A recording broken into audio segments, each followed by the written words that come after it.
¿Cuántos de ustedes aquí saben lo que es el Foro de Sao Paulo? No tienen que levantarme la mano, pero respóndanselo ustedes. Gustavo nos acaba de enseñar muchos de los síntomas de lo que ocurrió en Venezuela. Ahora yo les voy a explicar de dónde viene esto, porque no surgen estas cosas por casualidad, ¿sí? No es de que de la nada está pasando todo esto. Todo esto es una estrategia muy bien armada que se va pensando por décadas, y por eso es imperativo saber lo que es el Foro de Sao Paulo. Una amenaza sea mucho más fácil de ser infiltrada. Este señor está hablando en el año 1998, ¿ok? Como muchos cubanos le dijeron a los venezolanos, tengan cuidado porque Chávez se escucha igual que se escuchó Fidel Castro a principios de los 60. ¿Y qué hicieron los venezolanos? Se burlaron de los cubanos. Les dijeron exagerados, les dijeron estás en fantasía, Cuba es una isla, nadie puede ir a rescatarla. En cambio Venezuela es vecina de Colombia, es vecina de Brasil, eso aquí no va a pasar. Y créanme que creo que hoy por hoy está mejor vivir en Cuba, que no es que sea un paraíso, a estar en Caracas. Entonces nadie aprende en pellejo ajeno, ¿sí? Si podemos regresar a la infografía que yo tenía antes.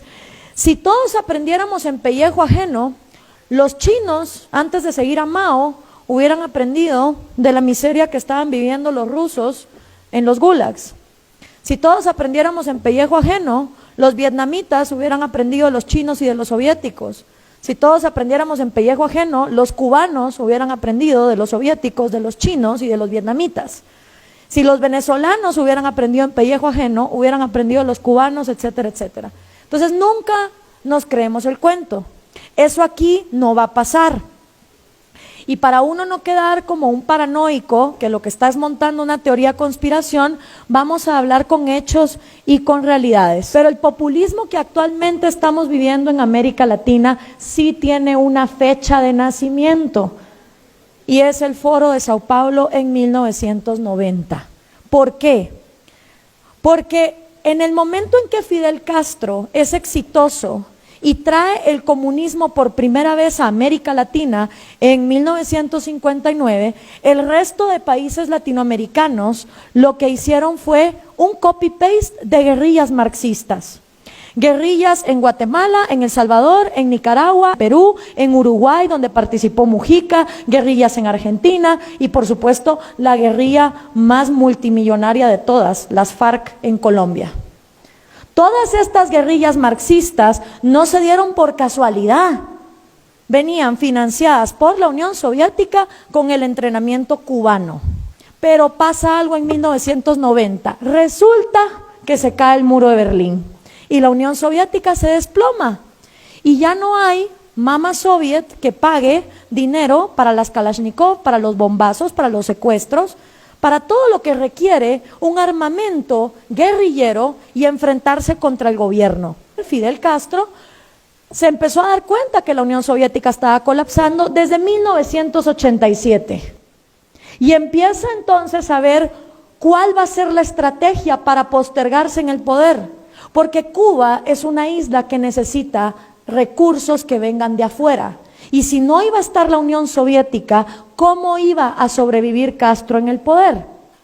Entonces, busca a un joven marxista, sindicalista, apuesto, carismático, súper querido, de una de las naciones más millonarias de América Latina, Lula da Silva, en Brasil.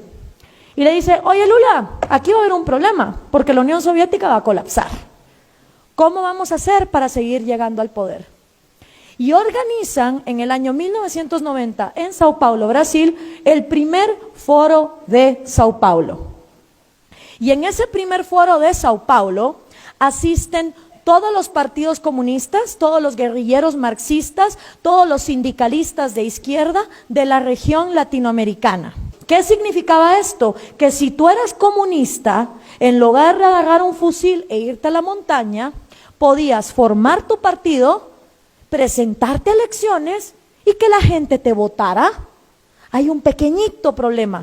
¿Cómo hacemos para que la gente vote por comunismo en pleno año 90, cuando acaba de desplomarse el muro de Berlín y estamos descubriendo que 100 millones de seres humanos han muerto víctimas del comunismo? Está un poquito jodido vender esa idea cuando tanta gente ha muerto. Entonces había que encontrar una manera de manipular la democracia para poder llegar al poder. Aquí la lucha no es violenta, no se trata de andar matando gente, ni de irse al monte en una guerrilla.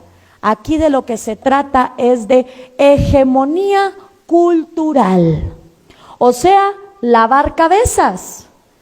Lo que tienen que hacer los comunistas es lavar cerebros. ¿Lavarlos dónde? En el cine, en el teatro, en la música, en la escuela, en la iglesia, en la casa, en la familia, en las conversaciones, en las tertulias, en los clubes de lectura, en lo que se lee. Y esa hegemonía cultural gramsciana es la que agarra el Foro de Sao Paulo en 1990 para manipular la democracia. Y ahí es donde el populismo, es decir, hablar de cosas gratis, cuando gratis no hay nada en esta vida, alguien lo tiene que producir, hasta el día que, no sé, empiecen a crecer hospitales en los árboles, ¿sí? Dividir a la sociedad con odio, acabar con las instituciones, y todo el manual que ya don Gustavo nos habló. El Foro de Sao Paulo se reúne todos los años, desde el año 90. La última vez que se reunió en México fue en el año 2012. El primer presidente que ponen en el poder es Hugo Chávez, lo cual es una excelente noticia para Cuba, porque justamente el peor periodo de hambre y miseria que los cubanos han vivido es de 1990 a 1998, el famoso periodo especial. Y hasta que no entró el petróleo venezolano a reemplazar a mamá soviética, los cubanos estaban muy mal. Y ahora que el petróleo se desplomó, próxima parada, Colombia, porque el dinero de las drogas de las FARC es un excelente reemplazo del petróleo. Estos socialistas no piensan en décadas, piensan en siglos y están actuando por siglos.